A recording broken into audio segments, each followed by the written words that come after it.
Alright, I'm sure that you cannot, well, I was going to say I'm sure that you cannot see me, but actually you can. But you won't be able to see me for long because I will be going down a dark street. What I was going to say is that I guess everything is everything. I was being really hard on myself because, I didn't stop and acknowledge that lady. But then when I think about it and the recent history of things,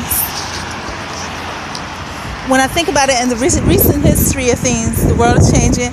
I think all of us as living organisms, we kind of gravitate towards a certain thing as need be. And the need for me is that, we're about to go through a stage of attrition, and I don't know, because we've all been conditioned not to work so hard or not to do as much, that I don't know if I'm as resilient or quick on my feet as I used to be. And maybe it's for a good thing. There's engineered obsolescence, and then there's also engineered stupidity. So it may be for a reason, in the big scheme of things. Now, at first I said I was really hard on myself for not paying attention to that woman, because in hindsight I was like, wow, I straight up ignored that lady, But when I look back at the past, and I was like, that's the first time ever, that's the first time I ever ignored somebody in need like that. But when I think about the time that I was at Winn-Dixie and that lady was trying to get my stuff, so I think that I'm not going to be hard on myself. I think that, this is God's way of engineering me to be, because I don't have anybody left now, parents, nothing. So it's like I have to watch out for me, and ain't nobody else going to do it. So that's just the way it is, no harm, no foul. So, yeah, so that's how I feel about that. And other things that I noticed, one of my neighbors, when I was at churches, he saw me there. I didn't know that it was my neighbor, and I speak to him every time I walk past, just because for some reason I like him, because he's black and he sits on the porch. And I think I scared him with the conversation topic I was trying to start, and then he was just like, oh, no, you can't talk to me too much, because his wife has a girlfriend. Me being a naive spirit, I didn't think about anything like that. I was just, and he's always cordial to me since then, but I understood what he was saying. So I was at churches, and this guy speaks to me, and I'm thinking maybe he knows me from a shelter or somewhere, and he's like, you don't know who I am? I was like, no. He was like, oh, the black guy sit on the porch. I was like, wow. He was like, you a long way from home? I was like, yeah. And I guess he drove, but I was thinking to myself, it really wouldn't do me no good, because, if his, wife, fiance is as projected what she says, he wouldn't even be able to offer me a ride home. And if he did, then it would be a problem. So I was just like, But I felt bad, because I enjoy speaking every time I see that man when I walk past. And I don't want it to be like I can't say hello anymore, because I really do enjoy saying hi when I walk past him, because he's always on the porch, which is where I should be, always on the porch, so I'm not cooped up in the house, So, but the reason I wasn't familiar, or I didn't feel familiar with him, because I never really had a chance to really look at him, because every time I see him it's dark, and I just, never had a chance to look at him, look at him and see who that is, because I didn't want no misconceptions. But me, you know who I am. I'm always walking around Dixie, and people can look as long as they want, and I'm kind of funny looking anyway. So that was the other dynamic. There was two right there. Is there a third? There probably was a third, but I can't think of it right this minute. Oh yeah, the bus. Catching the bus. Oh my gosh, I didn't even go anywhere. But to imagine, like, if I have to find a job that's going to require me to catch the bus, that's going to be like hell. And the reason why is because, wow, the people on the bus are crazy.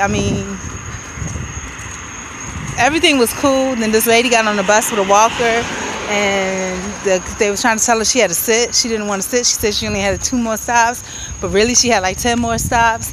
Got the supervisor to leave so everybody could go home, because they was trying not to move the bus at first. And then some guy got on the bus with her, and she was like, oh, he's gay, he's been lying. I was like, goodness gracious. I mean, all that drama, I was like, really? I couldn't even stand listening to it. Then the guy that was up front moved so she could sit. She didn't even sit. And then it starts off with bringing the crazy back to where I am, because then he's like, what did he say? He's just like, yeah, that's why I'm so embarrassed about our people. I was like, oh my gosh, really? You know? So start another crazy conversation back there. And then on top of that now, me crazy, out of shape and fat.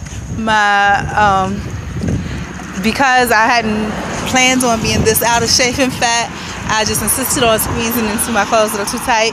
But now I have clothes that fit, but they don't fit my figure because I now have a belly, you know. So I'm getting off the bus, and part of my hair, it's not as bad as I thought it was going to be, but part of it's frizzed up here, frizzed up there, jeans hanging down under my stomach, pockets turned inside out, zipper halfway down, just looking like a slob, you know. I looked in the mirror and I was taken aback. Ain't nobody tell me my zipper was down and my pockets was out, you know, and nobody's going to in this day and age because nobody cares. Like that girl that came out of the parking lot, all she asked for was 25 cents. People wouldn't give her the time of day. But had she pretended like she was somebody and pretended like something, which she could have just because she's white, and I guess I could pretend like I'm somebody too just because I'm different looking, you know, and, you know, when I want to not be ghetto, I don't have to be, you know. But just because she was honest and was like, oh, she needed a quarter or whatever, people didn't even want to talk to her. Them same guys that was ignoring her, I mean, had she acted like she had it going on, it was just some classy white bitch, they would have been all over her, you know.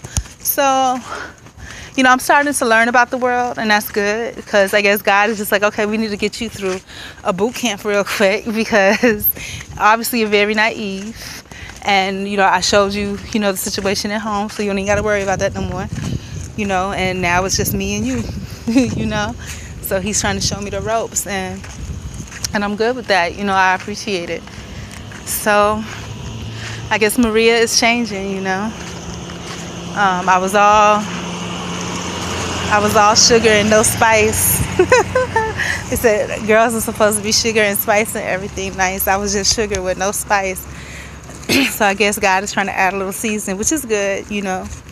So I'm cool with that. And like I said, it's dark. Y'all can't see nothing. But that's it. I'm so exhausted. And that shows you that I gained a lot of weight too. I can't even walk like, what's this, like half a mile? I'm just exhausted.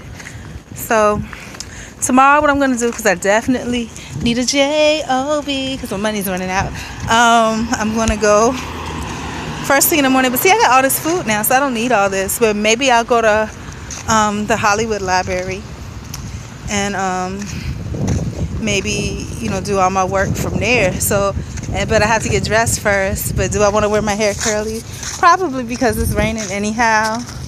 And these employers that I'm looking at now are probably not looking for,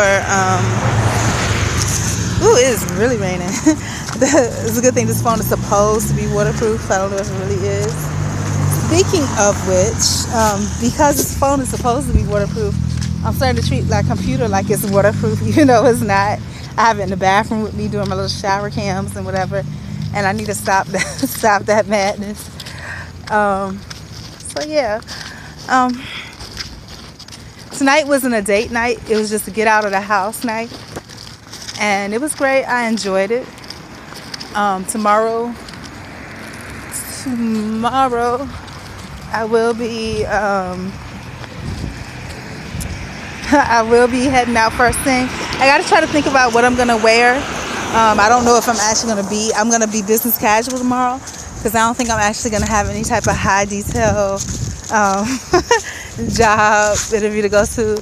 And on top of that, you know, I might not even go on any at all. I'm going to concentrate on sending all my stuff out tomorrow. So I will be at the library all day, all night. And tomorrow's Friday. So because it's Friday, I might be able to even enjoy a nice free movie if it's not raining. Oh, it is really starting to pour down now. This is just so nice. Lovely. But this is nothing, because I've actually walked home when, like through a flood, like last year, like, what was it, July or August? I was like drenched. I couldn't see. My hair it would rain so hard, my hair was like flat to my head. It was like, it rained my hair straight. And I'm not even holding the camera up anymore, so I know you can't see me. Everything's black. But it rained, my hair straight. Water was up to my knees. My clothes was plastered to me. So this is really nothing at all. I mean, I enjoy it. And then you really appreciate the trees when you get to a point where there are no trees, because you get into the open and the rain's come down on you when you're under the trees. It's like it's not even raining. And I have a big clear spot that I gotta walk through in a minute. It's about like 1/8 of a mile, but I'm almost back on the home front. So thankful, and I need to learn to love, but not love so much, because I did love a whole lot, but I trust God or whatever the cosmos is that's changing the way that I am, because there is a change that's going to need to take place. I think Cat Williams in his comedy show, he said that 10 minutes.